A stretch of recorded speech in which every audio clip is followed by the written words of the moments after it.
Chinese President Xi Jinping and Russian President Vladimir Putin are expected to meet this week at the Shanghai Cooperation Organization's annual summit in Uzbekistan. It would be their first meeting since Russia's unprovoked invasion of Ukraine in February.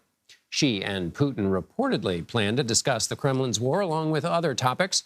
Recently, Chinese leaders have signaled stronger support for Putin, even as the Russians face military setbacks in Ukraine and sanctions from the West. For more of this, I want to bring in Phelim Kine. He's a China correspondent for Politico. Phelim, let's back up for a second. Leave the summit aside for the moment.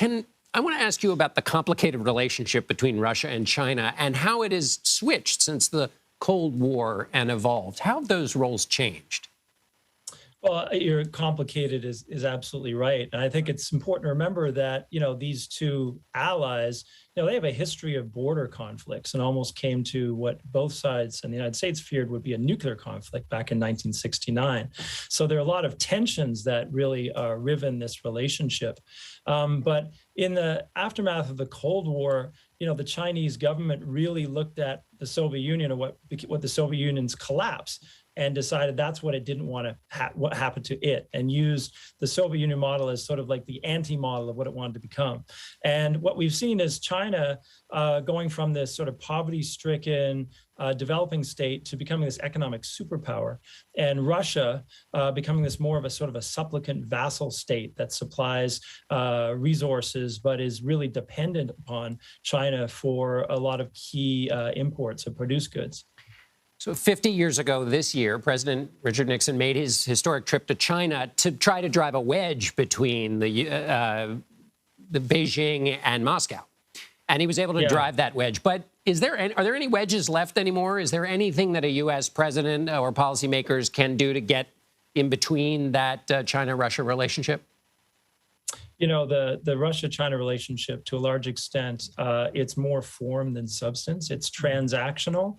And to a large extent, they are both projecting to the U.S.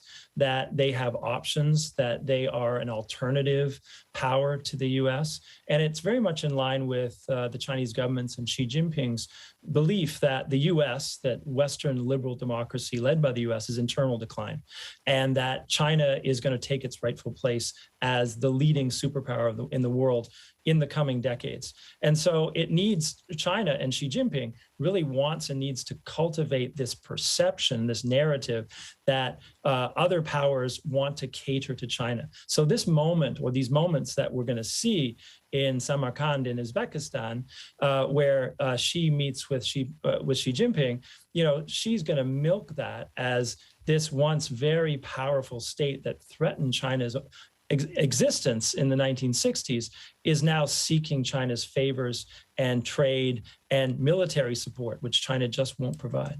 So on the one hand, Putin and Xi Jinping are in sync in terms of both being on the other side of the West. On the other hand, the relationship you just described seems to be one in which Putin is the younger partner, the supplicant in a way, and that doesn't seem to be the kind of thing that Vladimir Putin would cotton to. Yeah, no, you're right. I'm sure it's very uncomfortable for Vladimir Putin, but he's put himself in this position. He is going into this meeting with Xi Jinping, essentially looking like he's losing the war in Ukraine, or at least it's going very badly. The Russian economy is tanking, and he needs China. He needs China's support, and this is something he just can't get around. And of course, for Xi Jinping, this is a moment of great satisfaction in which he can exude this sort of implacable, confidence on a global stage, right ahead of Xi Jinping getting this likely third term as China's paramount leader at the 20th Party Congress in Beijing next month.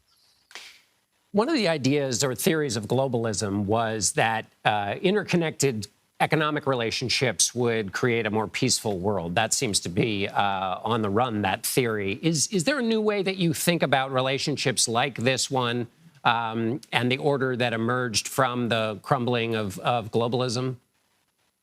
I think the growing consensus is that in the aftermath of the Cold War and the creation of, for example, the World Trade Organization, this idea that trade and open economic ties could lead to a greater growth of liberal democracy. This was like the basis of like Francis Fukuyama's The End of History.